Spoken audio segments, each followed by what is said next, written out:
All right, we're live. All right, let's do it. We're live. Welcome back, people. It's been a few weeks. I took like the month of January off, so this will be out first week of January. So February. Sorry, we're in January. We have Mr. Ryan. How do you say your last name? Both. Ryan. Both. So we met at Kai William. He had his what's it called? And Harrow Records Yeah, workshop. He had this. He runs like a developed like workshop thing, and that's how him and I met. So this is actually like the first time we have ever had a like conversation. Yeah, I guess. since then. Yeah, since then. Kept in touch though. Rain checked a few times. Yeah. But I really want to do it. I love talking about. I could tell when we met there like that we had a similar sentiment about the way we felt about music, and you know, I mean, are you in LA? Are you from LA? Yeah, I'm from Long Beach. Okay. Well, we have we were talking about this like texting back and forth. I was like, dude, I've been like going to like different locations. Like, where can we do some like trippy background? Yeah. I was driving by here. I was like, dude, we should just do it in front of the pyramid. It's good. I like, and when you sent me the picture of the setup, I was like, okay, actually, this looks pretty dope. Yeah. Like, but yeah, I was saying that, you know, some of the LA creatives sometimes like seemed really, I don't know, they just had a certain sentiment to them. But then when we talked, I was like, oh, this guy's a little bit more refreshing of a conversation. It seems like we're more on the same wavelength. Yeah. And so, yeah, like I was down to stay in touch. I wanted to get on the podcast really bad. And yeah, I haven't done one of these in a really long time. So I was excited. This is one of the things I was going to ask you. It's funny that you brought that up. How has it been just like, I guess, networking and just going to parties and kind of meeting people? Yeah. Because you were in like the Laguna. You're from Laguna, right? Yeah. So I grew up in Laguna until I was about 7 years old. Mm-hmm. Moved to Aliso Viejo, which is like the neighboring inland town. I try to claim Laguna sometimes, but everyone from Orange County or even LA area is like, dude, nah. You can't do that. That's funny. So, yeah, like I was in that scene a little bit, but I more came back to it. Like I came down to San Diego for school, and then when I got more into DJing, I kind of revisited what was going on in Laguna and liked it a lot. But in terms of networking, I mean, how is it networking, you're saying, in general, or just in Southern California? Or just has it been like easy to kind of like get gigs and kind of like meet people and get into like the scene of DJing and just making music, like the music scene in general? Because I feel like some people, it's hard for them to kind of meet the right people and start getting like booked for gigs and stuff. No, I think it's been more successful after I changed the mindset a bit, but then dialed it back. Like I think I got rigid with it where I was just like, I'm going to go to music events and parties and have like hard cut goals of like, I got to meet X amount of people and I have to like seek out this person and, or like I have to like research where this person's going to be. 'Cause if I meet this person, I can meet that person. And it kind of just made me a little bit more robotic. And then once I dialed that back to where I still had like the discipline to view parties that way, but then had a bit more just like freedom or just like let myself relax, be myself a bit more, I feel like that made it easier. And it made me feel like I was supposed to be there rather than like trying to have like such a target and like be so directed, because I felt like it made me unnatural or made me just act like I was like a fanboy almost, you know, seeking out these people. Where instead I was like, okay, like I'm going to be disciplined and try to meet people, but like also just dial it back and be more relaxed and act like I'm supposed to be there. I think that's super important. Yeah. I think when you try and force stuff like that, people can kind of see that you're trying to get something out of them. It's like jumping down their throat. Yeah. But I think going to the right parties too has helped, like going to the events that I want to play and like trying to figure out who's the organizer there and not going up there and immediately just, you know, again, like we said, jumping on them and being like, oh, I want a gig and I want to send you a mix, and just trying to like build a natural dialogue is important, because it just kind of sets you up. Like it builds a better base for you to kind of then display who you are and sell yourself without even making it seem like you're selling yourself. Yeah. I think, do you follow that at all? Like, do you think that trying to sell yourself without making it seem like you're pitching someone is something you do or is important? Yeah, because I think you gotta just, if say you want to play like a specific party, you gotta just go to their parties, and then at some point they'll just people will start to recognize you. Yeah. You know, I feel like And I'm seeing the then- same people everywhere sometimes. yeah, you see the same people everywhere. It's such a small, it's like really a small world. Because I'll go like out to like random parties in LA, and they'll just be people that I know, just out. But I think when you do that, and you meet maybe some dude on the dance floor, and maybe he knows the promoter, and you become friends with that guy, and then you just your network starts to kind of build, even Yeah. though you're not like trying to go directly at the person, you know? Right. Yeah. Like once you kind of meet some of those people, Some you can kind of get intermediates. in the same web of the same people, and then Yeah. you don't feel like, because people don't like that, because I throw parties too, Right. and like when people just straight up want me to like book people, I just think, one, you have to go to the parties, like I was saying, because it's kind of just off-putting. It's like, bro, not to be like that guy where you're like, who are you? Like, where are you from? But like, I've never seen you around, you know? Yeah. I think people on the internet, they see that as kind of like gatekeeping, Okay. you Yeah. know? But I don't really see it like that, because you have to put in your time, I was I gonna guess, say, like put in your time. going to these parties and supporting, because a lot of these smaller parties, they're not making a ton of money, you know? Right. So I think supporting those smaller parties. That perspective is super important when like, because I throw events too, and then thinking about the way DJs approach me when I'm throwing an event, and like that changed the way I approach when I'm on the flip side and when I'm the DJ Yeah. side. I'm like, okay, like I know what I hate to see when Yeah, DJs that's are very true. approaching me. Like, how do I not be like that in my own right? Yeah. And but yeah, I get what you're saying though, where, gatekeeping was a word too. It's just like you don't want to feel like, for lack of a better term, like a dick or something, but it's Yeah. like, there has to be some kind of guiding factor to help you filter through all these people, or just like pick the Yeah. right person, and find someone who cares Yeah. for what you're doing. for Yeah. sure. So How long have you been doing the events? So me and my buddy Trent, he's over at United Talent Agency now, a good friend of mine. We started throwing events with another one of my buddies named Nikhil, probably like 2 years ago, Yeah. about maybe just or like a year ago, and we were doing like, we'd get like a generator and go to like a nice scenic location in San Diego, make some quick flyer, and just like try to throw a cool event. And like we would get like a stage sometimes, and we would really just try to throw together the most makeshift setup we could, but we just Yeah. wanted to like find, there was such a small scene in San Diego, and we wanted to just kind of like carve our own path a bit. And a lot of the events that were being thrown were cool, but we're like, this is not our vibe, and we were trying to just make our own way. Yeah. And so eventually we got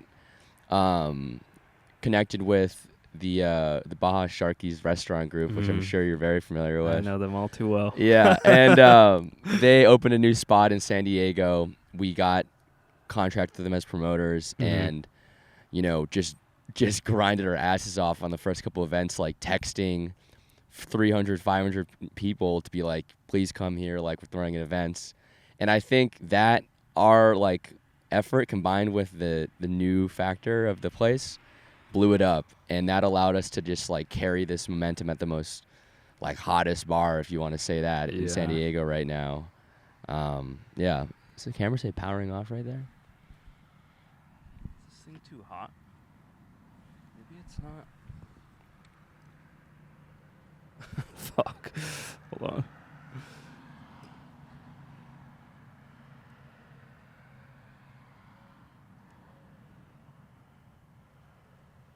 Damn, it's Hero 13 we're on now. Yeah.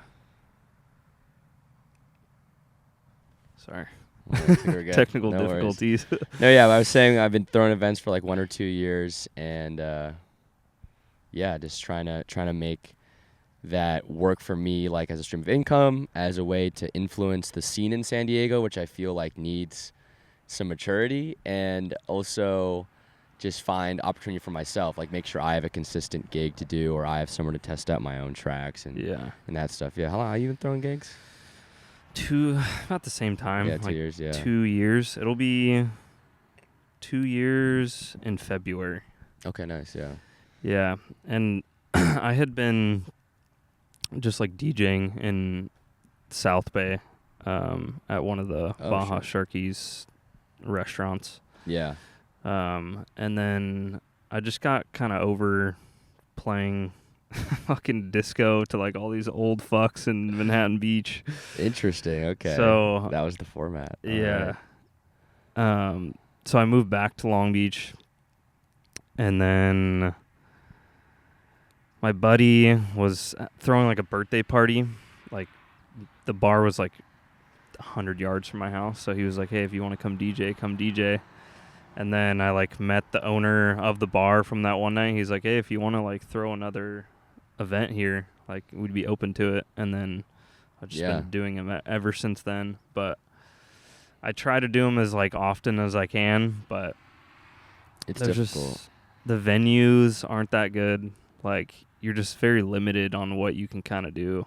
Yeah, I feel like there's a lot of issues with like the momentum of throwing an event. I just think it teeters on like just a nail. Like it feels like it could just fall in any direction depending on a multitude of factors. Like the Uber's $5 more than you really would prefer it to be, or like there's no public transit, or you know, it's just like the balance of whether we're gonna go to an event or have a successful event can feel so just up in the air. Yeah. Well, I just had that we had one.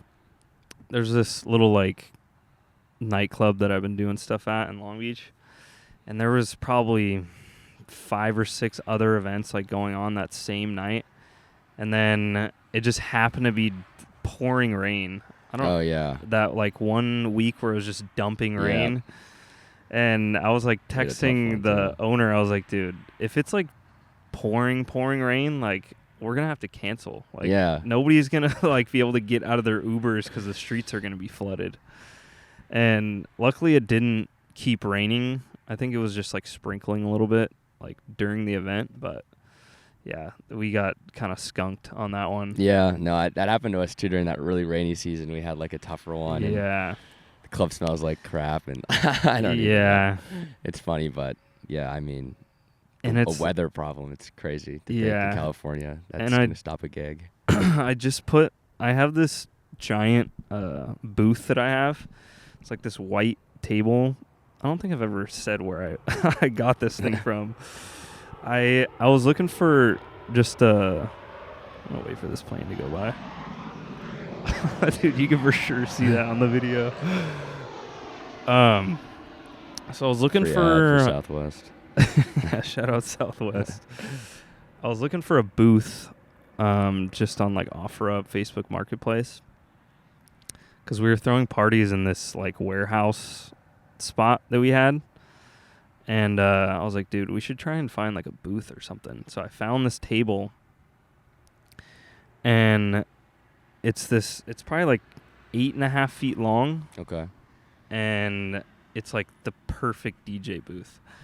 But it ended up being a table from the Space Force office in El Segundo. No fucking way. Yeah. And then the lady, she was like, "Oh, yeah, by the way, that table is from," I forget what brand it is, but it's like this super expensive office space, like equipment that like all the government buildings and all these like super nice office buildings are like made with. And it's like a $1,500, like $2,000 table, and I got it for $300. Damn, I want to see this thing. Yeah, it's not coming back to my memory right now. I mean, but anyway, that the table's massive. Like it comes apart like a top, a front, and 2 sides, because it would be like 200 pounds, 300 pounds. Shit. to move like in one piece. But I ended up renting a U-Haul for this last event and brought a bunch of shit. I have this giant like disco ball, this like trippy looking disco ball. But I rented a U-Haul, like did all this shit. It like flopped. The event flopped. And yeah, that's just how it be sometimes. Dude. I like that, that you're not like too discouraged about it and you're joking about it now. I mean, I think we get nervous, me and my buddies that throw these events, to like dive into it like that sometimes. Like we prefer that the venue already have everything so we don't have to like invest too much. But I think like you need those kind of floppy days to like really, just kind of reset you a little bit. Yeah, right? like humble yourself. Because if you have too many of those good ones in a row, you like feel like you're unstoppable. Yeah, or you just kind of get like a little complacent. Like, yeah, you don't even want to like push for something more. I think I definitely want to do more with the event running company that we're doing and get a little bit more ambitious for sure. Yeah, and just not be afraid for it to go bad. Like, because you've been bounce back from that. Yeah, because you've been like just running them out of venues that are already kind of like set up with sound and everything. Yeah, and just just making them sure the promotion's good and that people go. But it'd be fun to curate a bit more of the experience with like you have your own table or like having a sign that says like your brand name. Like that would be something to invest in, and trippy disco ball maybe. Yeah. So we'll see, but. Yeah, I mean, I put most of my focus towards artistry right now for sure, but I think that if I'm going to wear the whole promotion brand on my back, like, I have to put a little bit more into it for sure. Like, I have to make sure that, it's presented in just a calculated way in the same way my own artist brand is, like, because I feel like if it's not as up to par as my artistry, like, it kind of just dilutes my whole image. Yeah, so I totally get that. I definitely think we're doing good with the brand, though. I just think, like, I should spread a bit more love from my artistry to the parties I'm running. Yeah. Yeah, and it's tough because it's, like, doing your own, like, making your own music and trying to do the events at the same time. Like, you almost have to, like, have section off time where you're like pushing the events, and your artist project kind of like sits on the back burner for a little bit, right? Yeah, but that's been a big thing is trying to like be rigid with that, but then realizing that the artist thing is kind of like the main revolving point, because if I say like, oh, these days I'm gonna do promotion stuff and like life stuff, and then these days I'm gonna do music, but then all of a sudden the music days rolls around and you're not creative, you're like, well shit, like I better put this time somewhere else, and then all of a sudden like 2 weeks go by, you're like, man, I'm on a creative rut. And it's like weird how that works. Like it's so hard to be scheduled sometimes. Do you relate to that at all? Like just trying to be scheduled, but it just doesn't really funny flow. that you say that, because like music and being creative, I think, is hard to regiment like that. Yeah. Because some days you're just not, like, things aren't just clicking. Right. I think you can. I think in the very beginning, you need that kind of structure, like, hey, I have to do this every day. Yeah, because you're learning at that point. You're saying, okay, yeah. Yeah. And I think you can do less and less the better you get at it. Because you can kind of sit down and get something that's worth like completing quicker than when you first start out. Because I think it's like when you're learning kind of like a language almost. Yeah. Like you really need to like ingrain those habits in the beginning. But some days I'm just like too tired and like my brain's just not clicking. Yeah. And I try to force through that sometimes, and it just doesn't work. Make some of the worst projects ever, I swear. Like where I'm just trying to fight against the rut when I shouldn't, maybe give it a step back, and I'll just go like 3 hours deep into a project, and I'll be like, like, okay, like this is good and it's good, and then I'm like, damn, this is not good. Yeah. Yeah, but it's just part of making music, you know? You need those days for sure. Yeah. But I think you can't look at it like that because sometimes I'll want to like work on music, but it's what was I gonna say? You can't like force it. Yeah. You know? Absolutely. Yeah. It sucks too when I feel like I'm putting a lot of pressure on myself, just post grad and trying to figure out what kind of person I want to be, what kind of man I want to be, so on and so forth.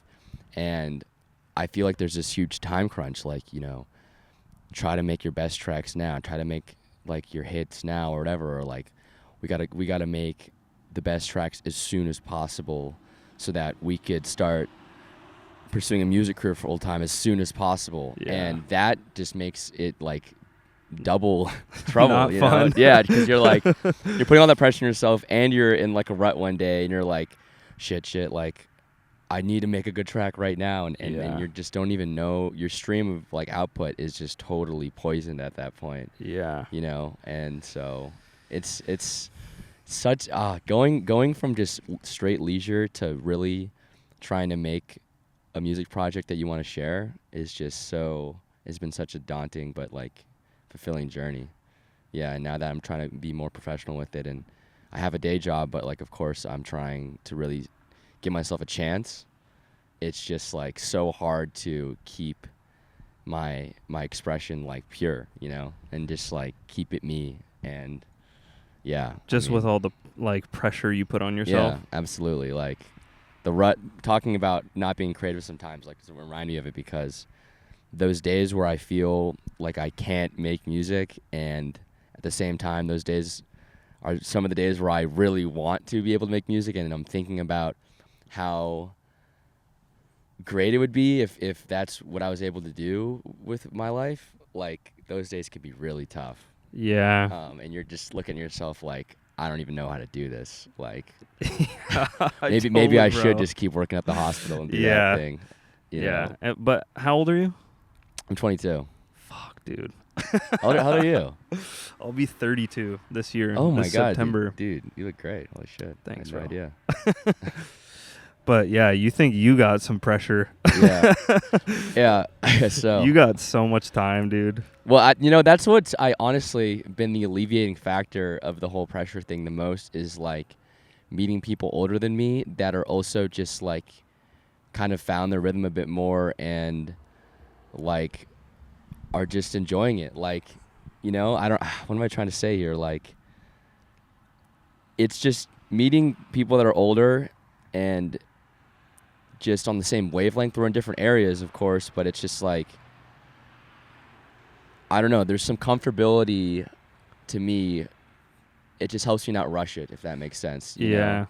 Like meeting people that are older than me and liking where they're at and being like, I would be happy being where that guy's at his age. So, it's refreshing, if that makes sense, Yeah. Like, and I think you have to make it, you can't do music because you're trying to get something out of it, Okay, expand on that.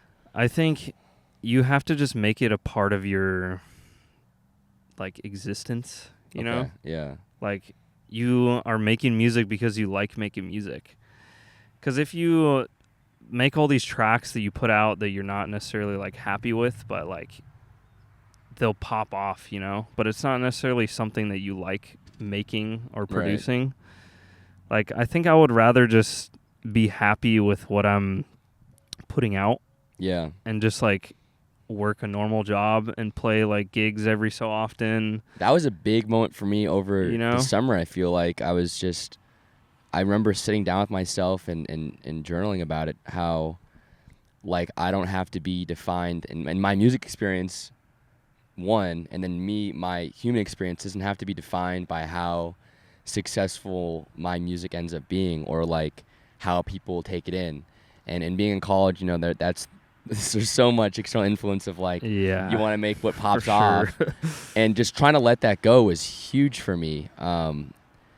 And just kind of being like, I would rather just work the day job or whatever and have my music be an extension of myself that I really am proud of, rather than just like, I guess, lack of a better term again, sell out, right? Yeah. Like, God, I remember just trying to be in that mindset for just a split second of like, I'm going to make whatever sounds the hottest right now. Like, I have the production skills to do it. I'm going to chase that. And whatever content creation is in the algorithm, I'm going to do that. And just like doing that for a month, I was like, yeah, hell no. Hell no. Yeah, There's no way. There's no way to separate yourself. Yeah, you know? and you just completely lose yourself. Like, hell no. Hell no. Yeah, and you have to be, with content especially, I just think if you try and do like these forced fucking like TikTok. Short form. Yeah, short form videos. Like, I will say that I have been a little more like clickbaity. It's necessary. But it's like, that's the game you have to play. Yeah, no, exactly. It's it's definitely necessary. But you could tell when some people are just eating it up, like they're excited to make some short form content, and when some people are like, damn, like I just have to do this. Yeah. And I don't want to be a snob, but I definitely prefer the people who would rather make more sustained content like this. Like, yeah. I'd rather us kind of revert back towards something with a bit more sustenance, because I think the short form stuff kind of is like, yes, like diluting everything a bit, and just like it's shortening our attention spans, not in just life, but musically for sure. Like, I just, yeah.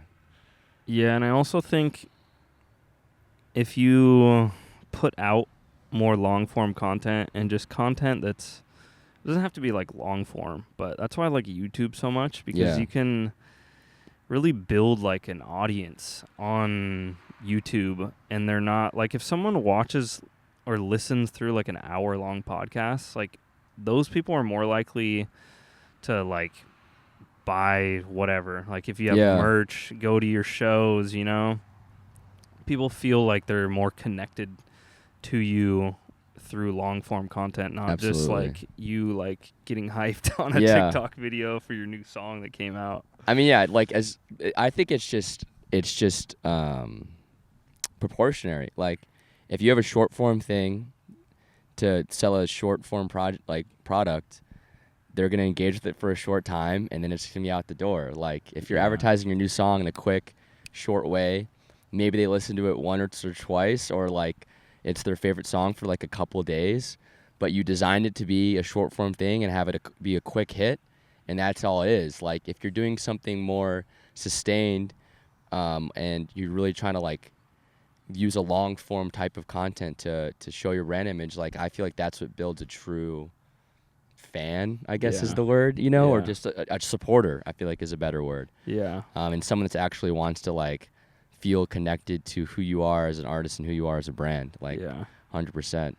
Yeah. I hope we continue to kind of revert maybe, or just push forward to this more, I don't want to say genuine, because I don't want to put other people down, but just like something a bit more, with a bit more sustenance. Yeah. But how do you think, like, what other types of like long form would you do besides like, because I've started to get, ever since I like started posting all these clips of, I edit them in some of them in a certain way, because I know they're gonna like get engagement. But you got to have the hooks for sure. Yeah, but like I've started to get like hate comments. Like, really, you'll get the not so much on this, but I have this other thing that I've been doing with my buddy Tyler. Okay, and it's just like full, just like clickbait, like videos. It'll just be like this or that kind of like clips for TikTok. Yeah, and like we'll just get like hate comments on there. Where it's people like us hating, saying like what is this? Like, I'll get like the podcast equipment should be more expensive, like ones like that. Oh my God. Yeah. All right. But like I've started to get like some hate comments, and I just think it's like so funny to me. Yeah. Because like it's good to brush it off. One, especially like on TikTok, like the people commenting commenting that on these videos. It's like, one, I'm not going to like take your opinion seriously. Because like, if there's something on TikTok that I don't like, I just fucking scroll past it. Yeah. It's usually easy to ignore, I suppose. Yeah. Hate comments, God. I mean, I think other content that I like is, you know, I'm trying to think of it in the frame of like, what do I like to see when I'm hitting a little scroll? And like, I've definitely tried to really cut down on my social media use because I'm trying to lock in. But at the same time, I've been getting my attention grabbed more by maybe like a minute long video, which I would consider a minute or even like 30 to 45 seconds to be long form, like in what we're in today's era, because like I remember seeing my buddy scroll and I'm just like 2 seconds of post where they're not even looking and they're just like true doom scroll. So like I feel like even 45, 30 seconds now, like you'd be stoked to get someone's attention for that long. Yeah. And I think those kind of things should be like the truncated version of like a track breakdown, or like I like when people kind of go, hey, this is my favorite track of the week. And if you want to hear a track of the week, like you kind of have to give it like 30 seconds of your time, you know? Otherwise, people are trying to be like, just made this new track and it plays like 3 seconds before the drop and you're just, boom, you're right there. Yeah. I think, you know, hey, here's my favorite track of the week. You explain, here's the artist, he dropped on this label. Go check them out, and then you play like a 30-second clip. Like I like those guys, and they set up either little like vinyl or like deck setup in their room. Mm-hmm. They're like, here's my favorite track of the week, and check out more from this label, whatever. And just trying to like almost teach people or like make it more of an educative experience, like teach people how to intake music. Mm-hmm. My buddy, my other buddy Ian down in San Diego. Runs this company called Hotbed. I don't know if you've ever heard of Hotbed. It sounds familiar. They did that Kedema show up in Santa Barbara, and they're doing a lot of great stuff in San Diego. Mm-hmm. But we were talking about how important it is to have your content suggest people to be curators of like music. And so I think any kind of content that does that to like make people, you got to have content that makes people want to like be curious. Mm-hmm. Yeah. And just like, so I like those short production videos where you're like, here's how I made this track. I like, you know, showing a transition or just like things like that. I think like the radio mixes can be great, where you're like, you know, you have a guest artist come on to do a mix, or like these kind of spotlight things. I think, you know, the biggest form of content now is like when people use AI to cut up like Joe Rogan podcasts and stuff. I feel like that'd be a good way too to just pop out like a 30, 45-second clip out of a podcast like this, and that could be even considered a bit more long form, because I think when you pass that 30, 45-second threshold, you have someone's a bit more attention. You know? And so you can see the retention too, like how long people stayed on the video before they clicked off. Yeah. And like the most I'll get is maybe like 20 seconds. Right. Yeah. So yeah, if you can have like retention all the way to a minute, like your content has to be interesting. Right.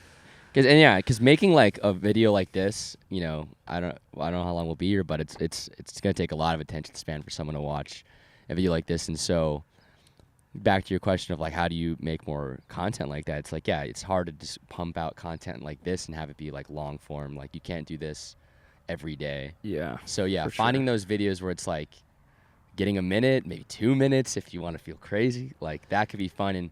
And the production like doesn't have to be too time consuming, but at the same time you could actually get a bunch of them out and actually like give something with a little bit of oomph to it, you know, something to actually think about and grasp onto.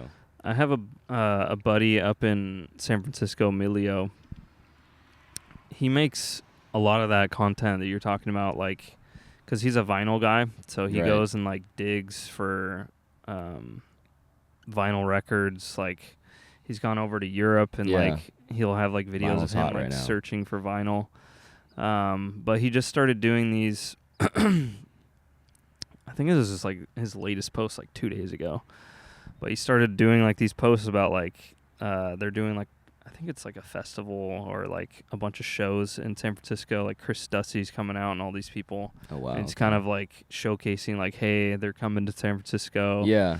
Like, if you like that kind of content, definitely look at his stuff, and you can kind of. So he's like, I mean, I don't want to like he's like free advertising essentially, but doing it to like kind of cultivate a scene, like get more people excited about some of these artists that we would consider to be more like deeper and then Yeah. getting him more into the spotlight. And he does a Okay. lot of like vinyl, like the mixes you're talking Right. about. Like he'll like showcase like certain vinyl records he's Yeah. found. And so yeah, he's trying to influence people, you know, like Yeah. get that wired into the brain, get them excited about it. I think vinyl is super hot right now too. On another Yeah. note, but I like the idea of that content a lot.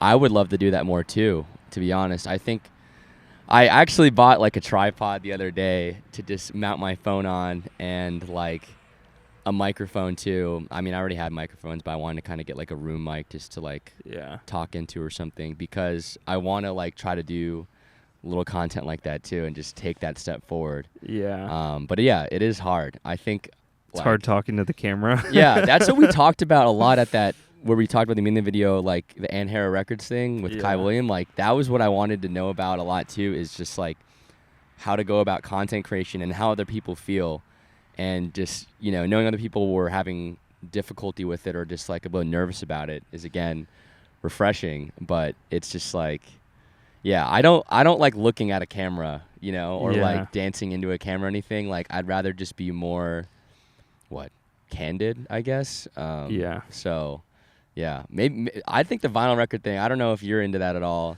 if you got a play or anything, but that could be a fun thing too, because vinyl's back, and Yeah. I think it's like that fully back yeah. now. Like, do you like vinyl? Are you a Yes. vinyl guy? Yeah. I see. With me, I just know I already like excessively have spent money on all of my just like sound equipment and everything. Right. So I just haven't gotten into vinyl just because I know I don't want to spend like Yeah. money on buying vinyl records. It's a But bloodsucker for sure. yeah, I do want to get like some vinyl players Yeah. for like at home use. Like Right, I would right. never. I don't think I would ever. Dance around the kitchen a bit, you know. That's what I'm No, trying but to do. like have like some techniques. You don't think you'll have them ever? Or? No, I would, but Okay, I don't yeah. think I would ever like be the vinyl guy. You know? Right, right. Yeah, it's hard. It's hard to just dip your toes in that kind of thing. Like if you're gonna do it, like you kind of like dive into it. You know? Yeah, I don't know if you've Yeah. seen Ian Zunick. Do you know him? I don't think so. He's a Long Beach kid, but he's only been playing vinyl for 5 years maybe. But he's got like a really sick, just like his whole brand is like 90s vinyl. Okay, yeah. And Okay, I definitely gotta check that guy out. Then, yeah, he 'cause plays like that's on super brand. 90s stuff. Yeah, it's purist, you'd say. Yeah, which is really dope. Okay. It's cool seeing like the young kids. There's actually this other kid, Gunner. I think I think he's 21. My God. But he only knows how to play vinyl. See, that's next yeah. level. That's like you have to try to do that. Yeah, like he only knows how to play vinyl. I'm sure he knows how to play on Yeah. digital, but Or he, like maybe try. He wants to be so purist that he pretends Yeah. to not know how to use a Yeah, controller or 'cause something. we saw him at a. Do you know Certified Groovers? Yeah, I've heard that. Yeah, we were at a Certified Groovers party, and I don't think I was with Ian. I was with some other buddies, and they were like, "Yeah, that kid like is 21 and like he rips on vinyl. Like some of the like tracks that these guys have on vinyl are insane." Yeah. Like yeah. I'm like, dude, I didn't even know they had this on vinyl. That, I mean, yeah. Oh, like were you saying like you knew a song was out and then you're surprised it's pressed into vinyl too, or you've heard some shit you've just never even? No, like just kind of techier stuff. Yeah. You know?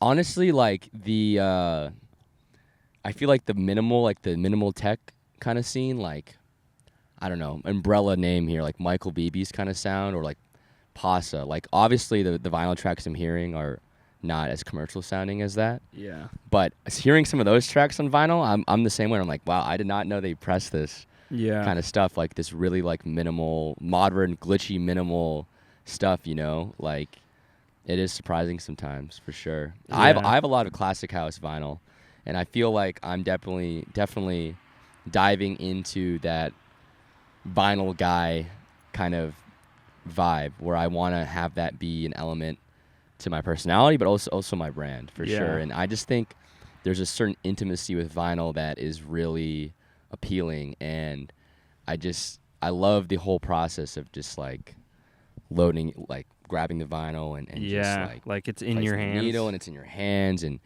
yeah, it's just very interactive and it just adds that extra attention to what you're doing and it helps me be really more present, you know, rather than just like load a track, you know, God forbid I beat sync it and then just press play, right? Like there's just a bit more intimacy for sure with the vinyl and it takes a lot of effort to put out a vinyl track too. Like nowadays you could just throw a kick on some shit, throw it on SoundCloud in 5 minutes and you're like, oh, I make music now, right? Yeah. If you want to make vinyl, like you're diving into a project, like you got to put a lot of money down to press it and you got to get it right. And so anytime I'm holding a piece of vinyl, I'm like, someone really wanted to share this. And so, yeah, I just feel like I'm holding something with a lot of weight. Yeah. There was this, I was getting a tattoo the other day and my tattoo artist was telling me that there was these two, I think this was back in like the 60s. Okay. These two guys that lived on a farm somewhere, and they recorded, I can't remember if it was 1 or 2 songs, but they recorded this vinyl record, and then like 50 years later, somebody found it and then covered it. Like made a cover of it? Made a cover of it, and it like blew up.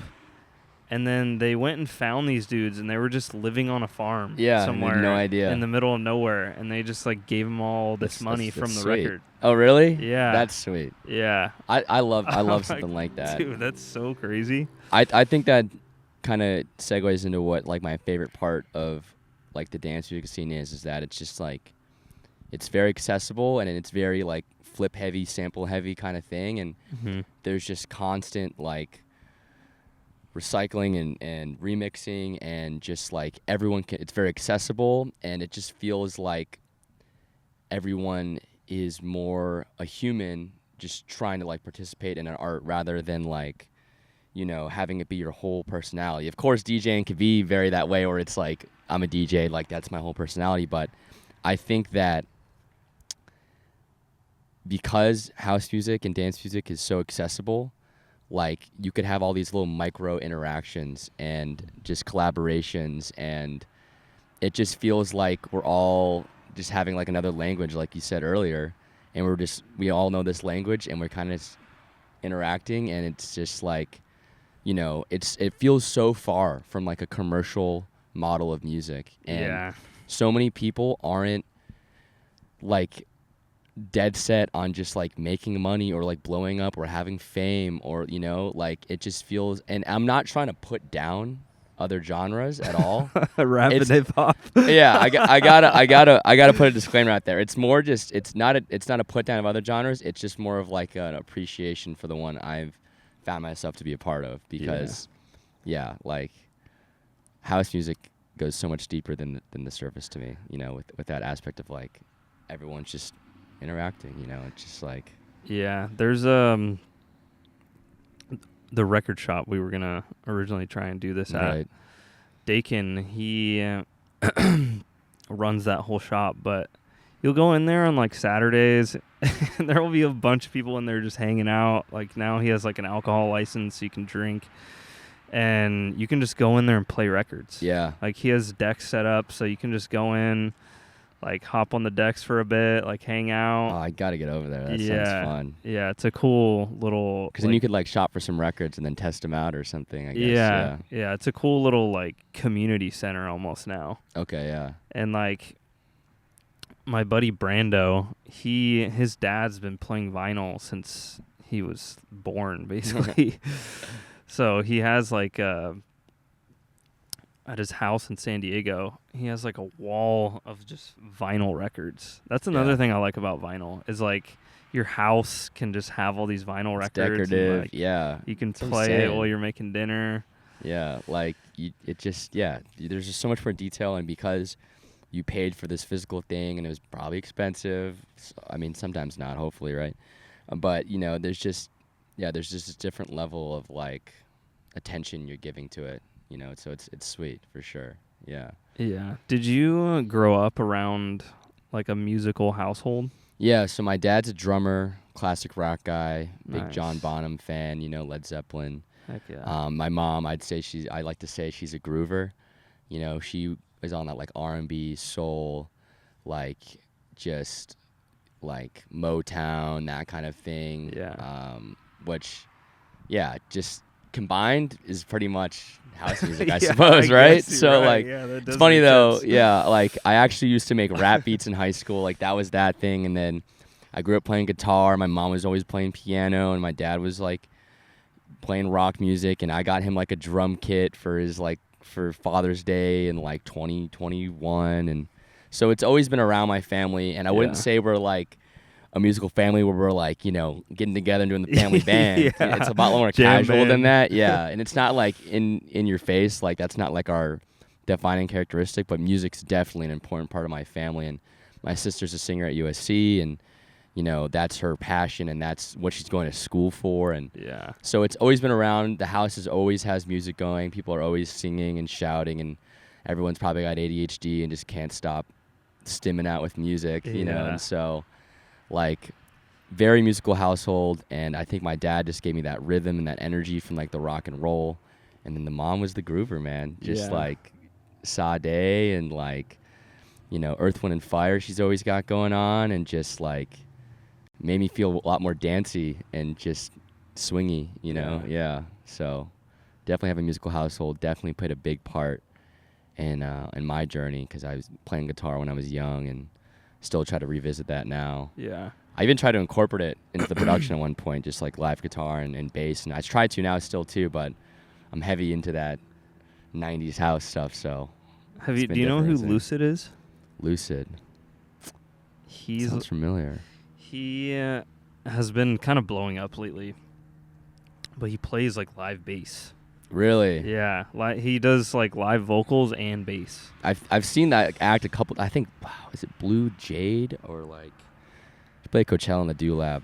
Really rad chick. But you said Lucid. Lucid, yeah. Okay, and Like- is it like a disco kind of infused thing or No, it's like No? minimal. No, minimal really? tech, yeah. Like that is really interesting. I guess like he's been like doing shows with like Beltran and like all What? these guys. Yeah. Oh, I gotta scope that. Yeah. That is. I think it's LUSID, Lucid Music. Yes, I do. Okay, it's a fun little. But spelling. he's like a super trippy dude. He's dope. Yeah. Are you from a musical family at all? My brother played drums in high school. Okay. My dad played guitar and piano, but I've tried to learn how to play guitar. I just couldn't stick with it. So do you have just like, do you play keys at all, or do you just have like the production keys knowledge kind of thing? Just production keys Where knowledge. it's Like I'll I can't even type really, out like play a bass line out, or Yeah. like throw a chord or two down. yeah. Like I'll have like a MIDI keyboard. Right. but Right. I just don't produce that way. I think that's a good way to describe. Like I have a MIDI keyboard. Yeah. That sums it up, right? Yeah. Like I can't Yeah. play piano at all. I want to do that. I feel like, I don't know. I have this kind of hunch that if I get better at my key playing to the point where it's like almost the style of like a keyboardist or a pianist, that it might take my production to like a new avenue. So it's Yeah. kind of one of my goals this year, but that one's just hard to start. Like I don't Yeah. even, do I It get takes so much lessons or time, like, dude. yeah, it's just like, I feel like I would end up putting in so much time and not getting the right amount out because I wouldn't know where exactly to go with that. But that's a whole nother side tangent, I guess. Yeah, you don't need Yeah. that. It's funny you say that because in the beginning when I first started making just like house music, Yeah. I was like, dude, I don't know anything about like music theory. Like I'm kind of just like hitting buttons, Right. Okay. you know?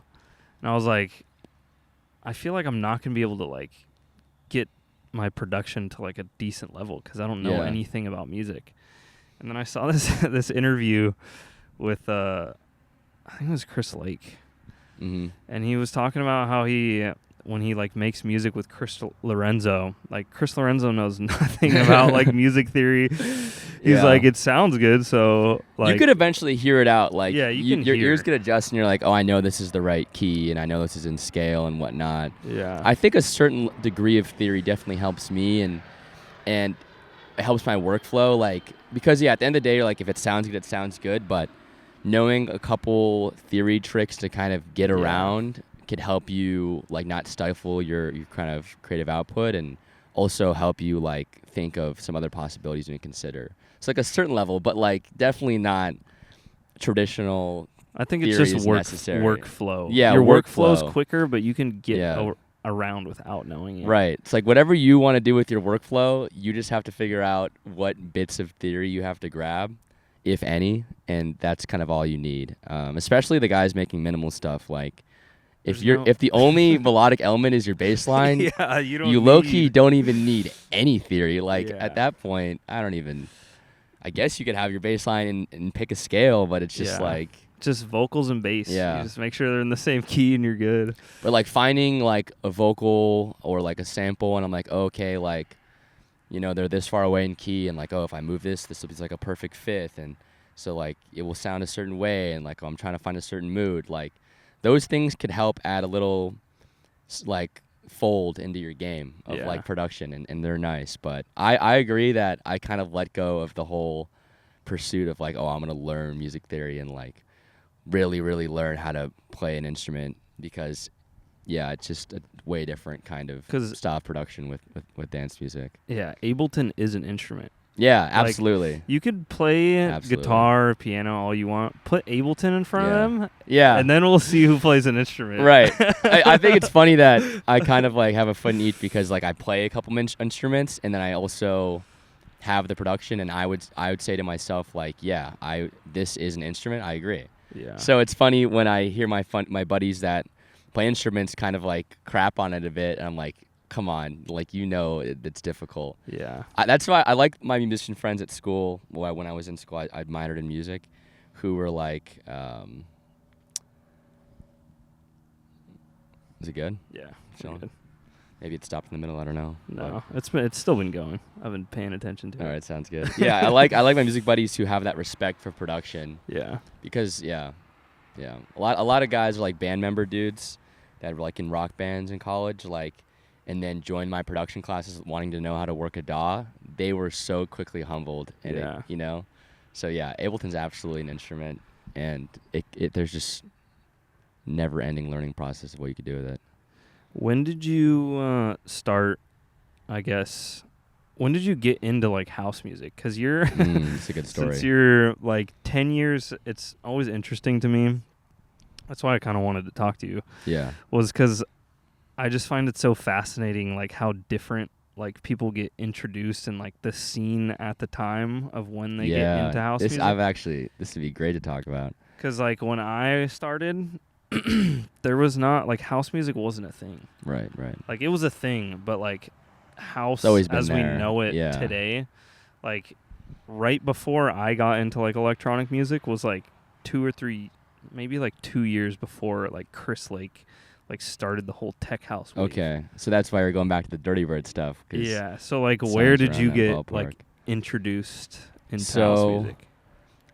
Like I said, my mom was into the groovy R&B soul stuff, and so like every once in a while you'd hear a song like what's her face, Robin S, or like you'd hear like Gypsy Woman and whatnot, and things like that, like the big dance hits of the 80s and 90s.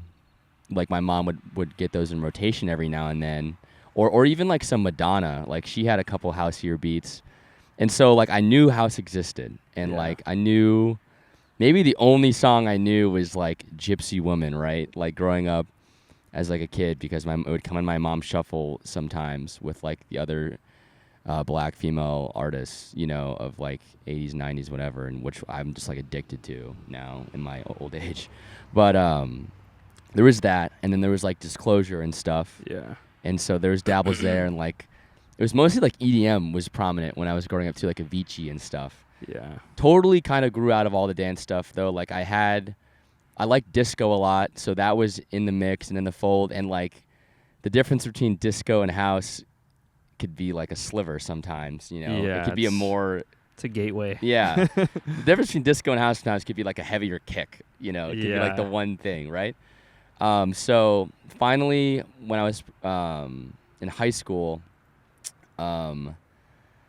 my best friend, like one of my best friends at the time, Matt Burns is his name. Shout out Matt Burns. He was friends with this guy he grew up with named Tyler. and Tyler moved to San Diego maybe when he was like 12 or 13. Yeah. And now it's get another Southwest plane going over. Delta this time. Delta this time. All right, shout out Delta. So now we're like, fast forward, Tyler moves away down to San Diego. Tyler, I don't know how old you were. My apologies if you watch this. I know you will. He comes back. Once everyone starts having cars, he starts visiting again to visit Matt and my other friend Aiden and some other friends, Cooper, who actually went to Long Beach. So Tyler's coming back to visit my buddies that I'm going to high school with. Yeah. And they pull up sometimes just with decks. And like I knew about DJing, but my only understanding was like, oh, like you get a DJ at your wedding, and there's a DJ at that bar downtown in Laguna, and they play like open format and pop and whatever. Yeah. And so these guys bring through a pair of like DDJ 400s to like a house party or like a kickback, and they're just throwing down. And they're playing like at the time like Fisher's old stuff was really popular. Like what was that one song? Like You Didn't, I think it was by Fisher or something. Oh or yeah. And like Chris the Lake, Dirty Bird yeah, Fisher. all the Dirty Bird Fisher, exactly. Before losing it, like the Dirty Bird Fisher, and like Chris Lake we mentioned. But then there was this whole other fold where this one guy, Cole Orosky, good friend of mine now, was just like more of a house purist, it seemed, and he was just throwing down like 90s house. Damn, that's and sick. I could instantly sense that it came from all of, like the disco and soul I loved, especially with like those big like Aretha Franklin type vocals and stuff like that. Hooked. So he's bringing his decks around every now and then from San Diego. Cole and Tyler, these San Diego guys, are coming up, and Cole is just throwing down beats, and I was hooked. So fast forward another year, and now I'm going off to college, and I'm going down to San Diego where all these guys live, and all my friends from home that like they knew are going out of state to college and whatever and whatnot. But I'm like, hey, like I knew you guys through Matt and Aiden. Now I'm in San Diego. You guys are in San Diego. Like, let's hang out. And especially Cole, I'd spend time around, and he'd have a vinyl collection of just like Tribal America and Feel It Records and Nervous, and I mean the list is endless. And like Kerry Chandler was a huge name. He put me on really early into my house journey. So instead of like going on like the tech house wave of like of Fisher and Chris Lake, which was what the initial hook was, all of a sudden Kerry Chandler popped out, and then I just started going into the 90s house, classic house scene early, and that's where the foundation was kind of built. But then once I was in college as well, like since the Fisher and Chris Lake stuff, all of a sudden a year later, COVID ended and house and partying just came back to life. That was influenced too. So my early sound was just like, I loved being a sampler and sampling things like classic house did, but I also fully dived into just like straight up tech house. Yeah. So that was how I got into it. The things that were hot was like that Dirty Bird and like, you know, Fisher, Chris Lake, and then early John Summit, like his Repopulate Mars releases, and then the Defected Deep End release. I was like, oh, this is great. I miss that John Summit every day. Yeah. I really do. But that's where I was at. That was the influence off the bat. And then I think now I've just like come full circle to my roots from like my parents of just like 70s, 80s, 90s, like that time of music, trying to capture that stuff into my production is now full circle. So you're kind of making, I guess, like deep tech, I guess would be like the genre. I'd say like I had when it was cold and wintry in like November, December, I was in a really deep tech kick, and I saw Chris Stussy at Coachella last year, and I saw him at Framework in LA, which was over the summer. Geez, that feels it's really long ago now. And so I really dived into deep tech for a sec, but now it's kind of bouncing back towards the more like Ranger Trucco, Rossi kind of vibe, where there's a bit more like high-end information, like a bit more like the drums are like have a bit more going on, or like, you know, it's not so like just minimal and dark, like there's kind of like that dusty feel, like that 90s vinyl feel to it, where like you're sampling an old drum break, and that kind of gives the flavor to your track. Or like I like DJ Assault, DJ Dion, kind of some. I feel like they're Detroit legends. I want to say, and like kind of like the Detroit acid or like Detroit house and like the Detroit rap scene in like the '90s. Their sampling style is good. You know that song by Ruse? Yeah. They have that song, The Rider, If You Ride in My Truck. Yeah. So that song is like that kind of same vocal style, like these kind of raunchy rap songs that have a lot of sampling going on. Like I've been liking that a lot lately. And then there's that. So I feel like it's funny, like the Kerry Chandler and classic house influence that I got introduced first on that I was talking about kind of evolved into like the minimal house, like with the 90s flair, like with the Trucco and Rossi and Chris Dusty. Like that's what that evolved into. But then again, like when I liked tech house in the beginning, that still stayed with me. And so now when I want to make a deep tech track, I feel like that also evolved from there as well. And like recently I've been remixing and playing Dracula by Tame Impala, that off his new album. Like I made an edit of that, and I'd say it sounds like a combination between like the Chris Dusty deep tech and then more of like a commercial tech house sound is what I would describe the remix as. Yeah. And so I think that's a good culmination of like where I've been. Like the whole deep tech thing came out of this love for more underground music, and then I'm sampling a popular song and kind of making it sound a bit commercial, and that's kind of like grew out of the whole Fisher, Chris Lake, John Summit thing of the early era of house music, Ryan both. Yeah. So And I feel like, with me at least, it's hard for me to stick to like one sound, I guess, because I haven't really like figured out what I want to like put out and make. Right. I feel like it might take me my whole life to figure out. Yeah, like I feel like you kind of have to stick with like a similar sound once you get like deep into your production and kind of just like have a sound. Yeah. Especially if you want to take it professional. Yeah, That's it's how just it feels. hard to figure out what that is. Yeah. You know? Absolutely. Like, as soon as I think I have it, something else grabs my attention and I want to experiment with it. And it's just so hard to, like, avoid that. Like, you don't want to constrict yourself, you know? You want to, you want to try it out. Like, yeah, it's funny that you brought up Ranger because I like, he used to make, like, just kind of tech house. Yeah. Like generic tech Danny house. Girl. Remember that Yeah, one? like, think of Danny Girl and then now think of the stuff that he's releasing now. And I remember seeing he had all those like tech house tracks, and then I don't think he had released stuff for a while. And he came out with his label and right. was like, this is before Chris Dusty like popped off and that whole sound popped off. And he was like, I like this sound. It's not really what I used to make. And he said, I'm just going to make this sound because I like making this kind of music. Yeah.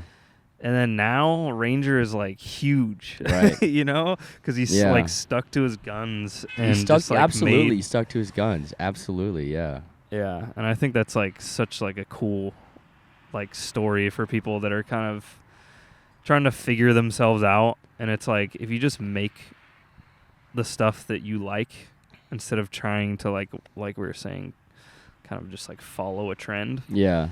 Like, there's a good odds that it could pop off. Right, It's right. not, if you're just making stuff that's popular now, by the time you get as good as the guys that have been making it for 10 years, that wave is already done. That is extremely well said, I think. Yeah. And so if you stick to your guns and just kind of wait for your time, when your time comes, now you're the guy that's best at making it. Yeah. Because you've just been doing it all this time and now it's in the light. Like, yeah, I think I've thought about Trucco in that way, but now that you mention it, giving that a revisit in my own train of thought here, like, he really is a good example of sticking to your guns. Like, he had that tech house sound, kind of like flew under the radar, had a couple fun edits and stuff.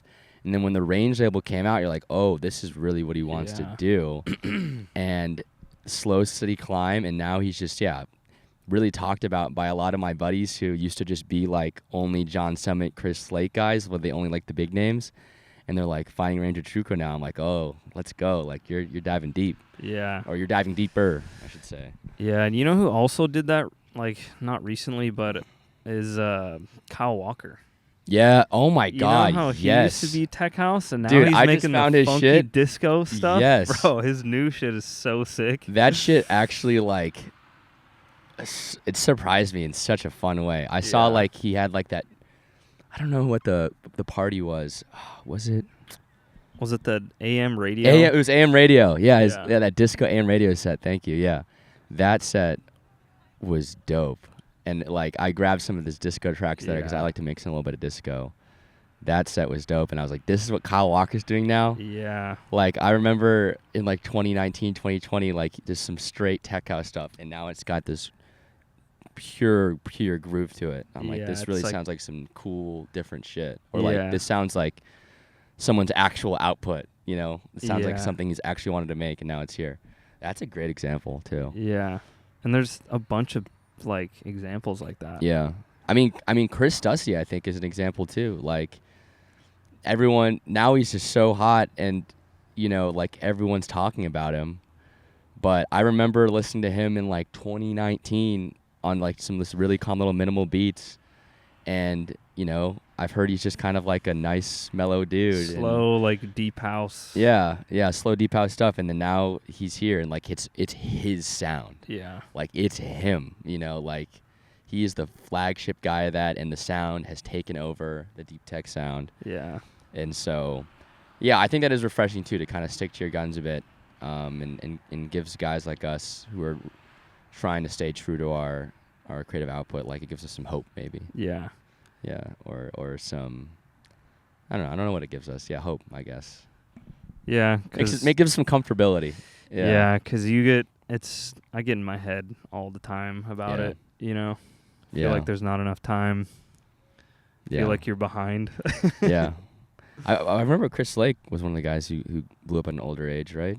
Yeah. Yeah, and that's another thing I was going to say. All of these guys are like 40 years old.